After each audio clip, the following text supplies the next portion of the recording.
வணக்கம் நண்பர்களே, இன்று நம்ம சேனலுக்கு உங்களை அன்புடன் வரவேற்கிறேன். சுவையான சிக்கன் சாப்லி கபாப் செய்வது எப்படி என்று பார்க்க போகிறோம். முதலில் தேவையான பொருட்கள்: 1 கப் சிக்கன், வெங்காயம், தக்காளி, பச்சை மிளகாய், மசாலா தூள்கள் மற்றும் முட்டை. சிக்கனை நன்றாக கழுவி மிக்சியில் போட்டு மின்ஸ்டு கன்சிஸ்டன்சி வரும் வரை அரைக்கவும். ரொம்ப பேஸ்ட் ஆகாமல் பார்த்து கொள்ளுங்கள். இப்போது பொடியாக நறுக்கிய வெங்காயத்தை இதில் சேர்க்கவும். இது கபாப்க்கு நல்ல சுவையும் கிரன்ச்சியும் தரும். அடுத்து ஒரு சிறிய தக்காளியை பொடியாக நறுக்கி சேர்க்கவும். இது கபாபை மென்மையாக வைக்க உதவும். தேவையான அளவு நறுக்கிய பச்சை மிளகாயை சேர்க்கலாம். உங்கள் காரத்திற்கு ஏற்ப அளவை மாற்றிக்கொள்ளுங்கள். மிளகாய் தூள், சீரகத்தூள், கொத்தமல்லி தூள், கரம் மசாலா மற்றும் தேவையான அளவு உப்பு சேர்த்து நன்றாக கலக்கவும். இப்போது சிறிதளவு எலுமிச்சை சாறு சேர்க்கவும். இது சுவையை நன்றாக பேலன்ஸ் செய்து ஒரு ஃப்ரெஷ் டேஸ்ட் கொடுக்கும். அடுத்து 3 டீஸ்பூன் கடலை மாவு சேர்க்கவும். இது கபாப் உடையாம இருக்க நல்ல பைண்டிங் தரும்.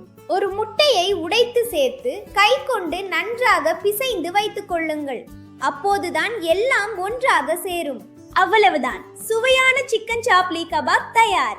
இந்த வீடியோவை முழுசாக பார்த்து என்ஜாய் பண்ணுங்க. இந்த கலவையை 30 நிமிடம் ஓய்வெடுக்க விடுங்கள். மசாலா நன்றாக ஊறினால் சுவை இன்னும் கூடும். கையில் எண்ணெய் தடவி கலவையை உருண்டையாக பிடித்து பிறகு தட்டையாக தட்டி கபாப் வடிவம் கொடுங்கள். கடாயில் எண்ணெயை மிதமான சூட்டில் வைக்கவும். சரியான சூடுதான் கபாப் நன்றாக வேக உதவும்.